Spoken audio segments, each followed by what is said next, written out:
Assalamu alaikum jama'a, barkamu da warhaka, barkamu kuma da wannan lokaci. Abdul Saad ke magana. Insha Allah a wannan bidiyon sai muku bayani akan wato futures trading, wanda kuna gani gashi nan dai na shiga futures trading kuma kuna gani gashi nan live kun ga yadda profit ke tafiya. Wannan account ɗin da na shiga futures trading ba wani account bane, na bude shi ne domin kamar yadda ne muku bayani a baya.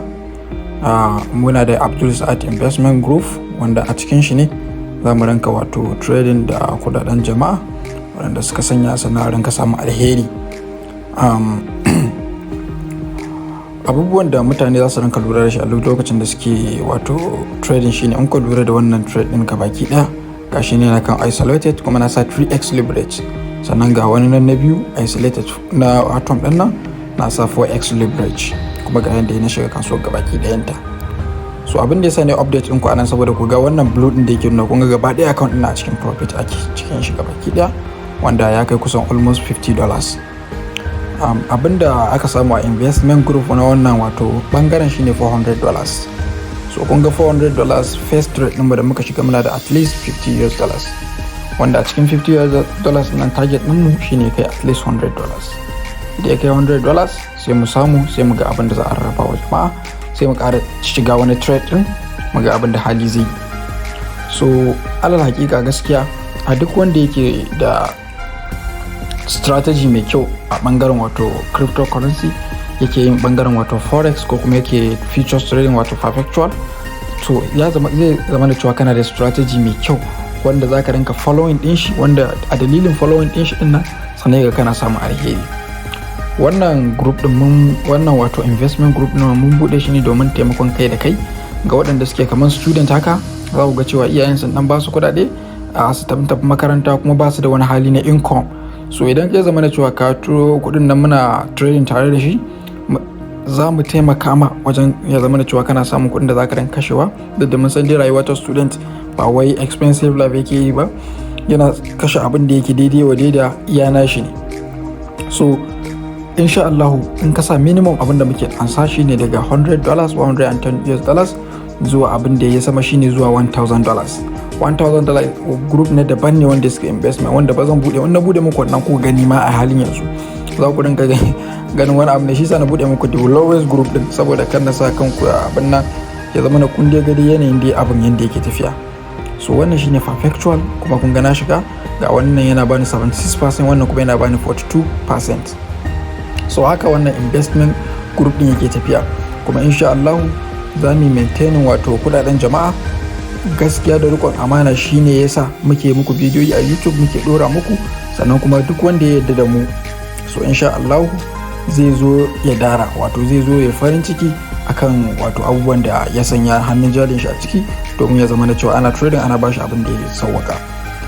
Allah hakika mun faɗi rules and regulations sannan mun yi PDF wanda kafin ka shiga ciki sai ka karanta shi, a bayan ka tura kuɗin ka za mu tura ma shi a lokacin ka karanta shi, idan ka ga yayi ma zai ka ce min yes, in bi kuma bai yi ma ba sai a ma refunding ɗin kuɗin ka a wannan lokacin. Muddin aka tura ma PDF ɗin nan ka karanta shi ka fahimci me yake kunshe da shi, da zarar ka ce mana yes shikenan to go ahead za mu deposit ɗin kuɗin ka ya shiga cikin wato investment, sannan za ka tura mana account number ɗinka. Idan ka tura mana account during da aka yi trading, whether you are online or you are offline, za mu tura ma kuɗin ka direct. Kuma sannan mun buɗe wato telegram group wanda muke update ɗin mutane kan wato trade ɗin da muka shiga. Idan mun shiga manyan profit za mu nuna muku profit ɗin da aka samu da kuma yanayin da muka sai da kuɗin da kuma yanayin kuɗin da duk za a tura wa kowa, saboda akwai na $100 akwai na $1,000. In bangaren $1,000 ne za mu nuna muku the same trade da ake shiga, sai dai profit ɗin masu $1,000 sai kan fi masu $100 saboda because of ana trading with better good risk management. So wannan shine update da nake so in nuna muku wato na bangaren wannan trade ɗin. Ga duk wanda yake da sha'awa ya shiga wannan group ɗin,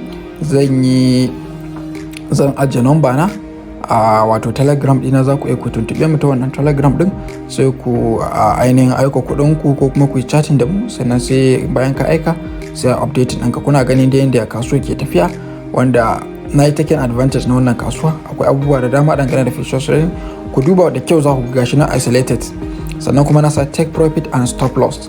Hakika duk wani trade kakkarin kan shi ba tare da take profit and stop loss ba, which is very important idan ka so when it comes to futures trading.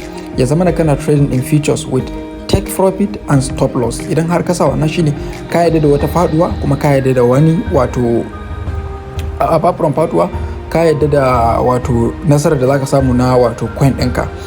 Mun shiga spot wallet, mun shiga wani coin wanda ban nuna muku shi a halin yanzu ba. Na shiga na je na sa almost $100 na sai wato wani coin wanda a halin yanzu ya ba mu profit din da ya kai kusan almost $25. Kuga idan muka hada da waɗannan da wancan ina estimating ya kai mana at least irin $70, sannan wannan ya kai mana at least irin $70 shi ma US dollars. To sai mu haɗa kuɗin bayan mun cire na company percentage sai a tuttura wa jama'a kuɗin. Shi sa na faɗa muku da zarar ka yi investing before you know abinda ka sa zaka ka zo ka ninninka shi ma insha Allah ka zo ka samu riba ka ninninka waɗannan kuɗaɗen naka. So insha Allah wannan bidiyo da ma na muku ne domin ku dan gani ku ga yanayin yadda tafiyar futures trading yake da yanayin da ake samun roman shi. So da wannan nake cewa sai an jima all day and happy trading and goodbye.